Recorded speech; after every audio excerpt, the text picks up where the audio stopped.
ચાલો આજે આપણે ગંગા સતીના એક અમર ભજનના ઊંડાણમાં ઉતરીએ. આ માત્ર એક કવિતા નથી, પણ એક એવો રસ્તો છે જે આપણને શુદ્ધ ભક્તિ અને સાચી આંતરિક શાંતિ તરફ લઈ જાય છે.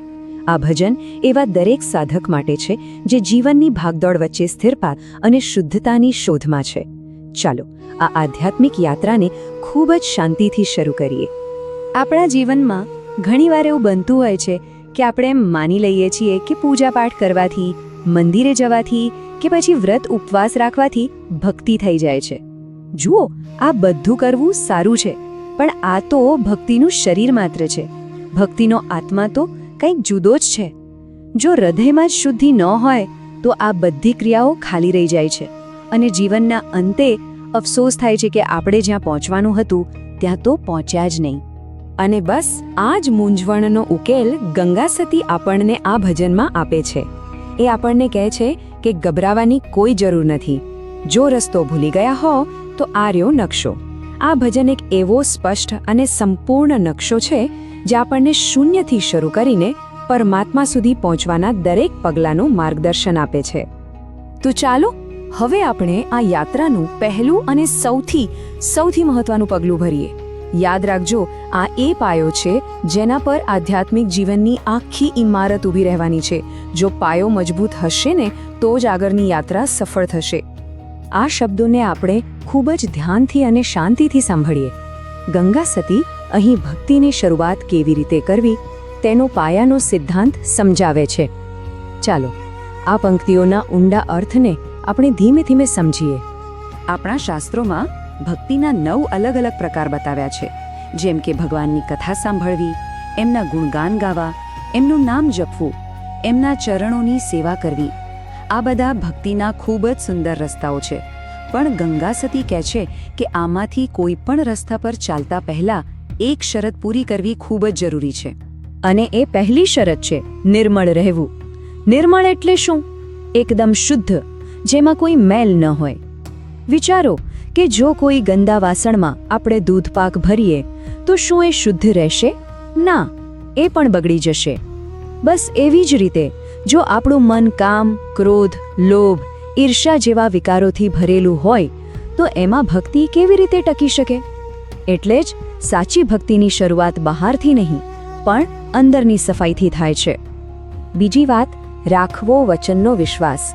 જુઓ, આધ્યાત્મિક માર્ગ આપણા તર્ક અને બુદ્ધિથી ઘણો આગળ છે.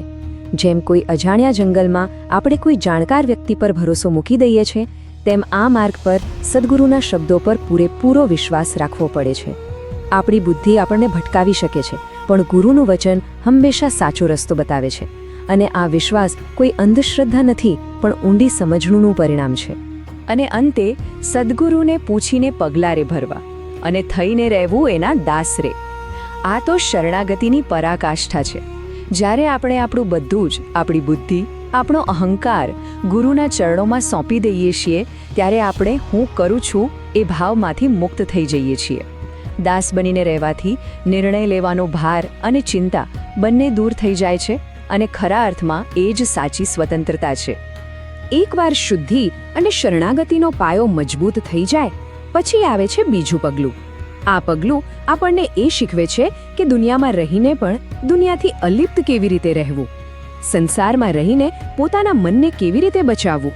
આ પંક્તિઓમાં સંસારમાં રહેતા સાધક માટે ખૂબ જ મહત્વપૂર્ણ સૂચનાઓ છે.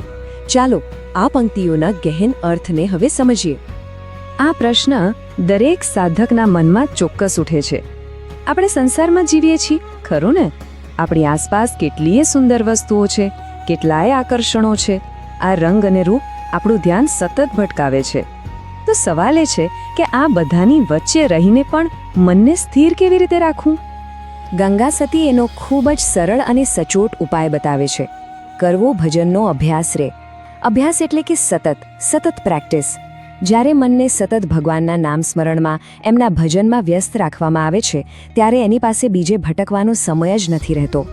જેમ વરસાદથી બચવા આપણે છત્રી ઓઢીએ છીએ, બસ એમ જ સંસારના આકર્ષણોથી બચવા માટે ભજનનું આ સુરક્ષા કવચ જરૂરી છે.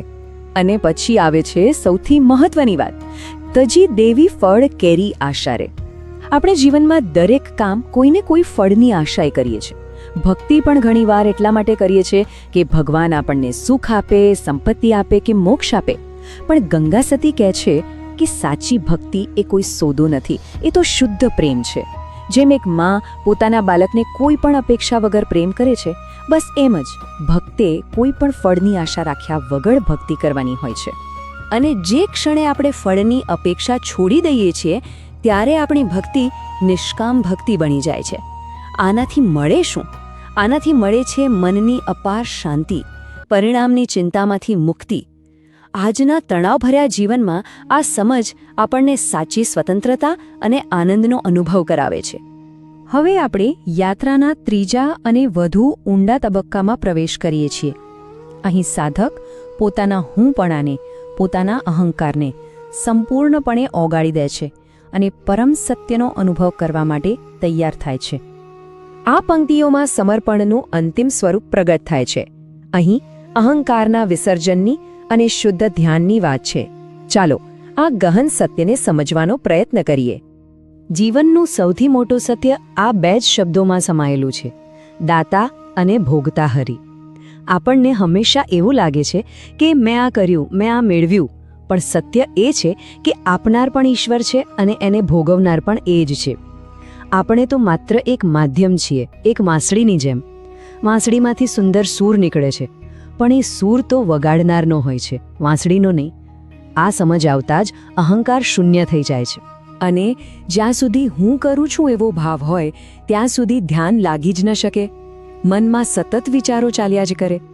પણ જેવી કર્તાપણાની ભાવના નીકળી જાય છે ત્યારે મન એકદમ શાંત અને શુદ્ધ થઈ જાય છે. આ જ છે નિર્મળ ધ્યાન.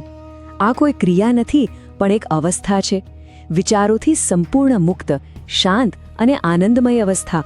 સદ્ગુરુ ચરણમાં શીશરે નમાવવું એ માત્ર શારીરિક ક્રિયા નથી, એ તો પોતાના અસ્તિત્વનું, પોતાના અહંકારનું સંપૂર્ણ સમર્પણ છે. અને પરમાત્મા તો નિરાકાર છે, એમનું ધ્યાન કેવી રીતે કરવું? એટલે ગંગા સતી રસ્તો બતાવે છે: ધરવું ગુરુજીનું ધ્યાન રે. કારણ કે ગુરુ એ સાકાર સ્વરૂપ છે જે આપણને નિરાકાર સુધી પહોંચાડે છે. અને હવે આપણે આ યાત્રાના અંતિમ તબક્કામાં આવી પહોંચ્યા છીએ. અહીં ગંગા સતી એ શીખવે છે કે જે જ્ઞાન મળ્યું છે એને જીવનમાં કેવી રીતે ઉતારવું, જ્ઞાન અને કર્મને એક કેવી રીતે કરવું. આ અંતિમ કડી આખા ભજનનો સાર છે. તે એક સાચા અભ્યાસી, એક સાચા સાધકે કેવી રીતે જીવન જીવવું જોઈએ તેની સ્પષ્ટ દિશા બતાવે છે. અહીં કહ્યું છે, જાણવું વચનનો મરમ રે. મરમ એટલે કે એનું રહસ્ય, એનો ઊંડો અર્થ. ગુરુના શબ્દોને માત્ર સાંભળવા કે બુદ્ધિથી સમજવા પૂરતા નથી. તેને જીવનમાં જીવીને, અનુભવ કરીને એના સાચા રહસ્યને પામવાનું છે. જ્યારે જ્ઞાન અનુભવ બને છે ત્યારે જ તે સાચું જ્ઞાન કહેવાય છે. અને અંતે સૌથી મહત્વપૂર્ણ સૂચના: છોડી દેવા અશુદ્ધ કર્મ રે. ગમે તેટલું જ્ઞાન હોય, ગમે તેટલું ધ્યાન કરીએ, પણ જો આપણા કર્મોમાં શુદ્ધિ ન હોય તો બધું જ વ્યર્થ છે. આમ આપણે જોયું કે શુદ્ધ ભક્તિનો માર્ગ આ 4 મુખ્ય સ્તંભો પર ટકેલો છે: મનની સંપૂર્ણ શુદ્ધિ, ગુરુ પ્રત્યે અટલ સમર્પણ, ફળની આશા વિનાની નિષ્કામ ભક્તિ અને અશુદ્ધ કર્મોનો સંપૂર્ણ ત્યાગ. આ જ સાચી સાધનાનો સાર છે.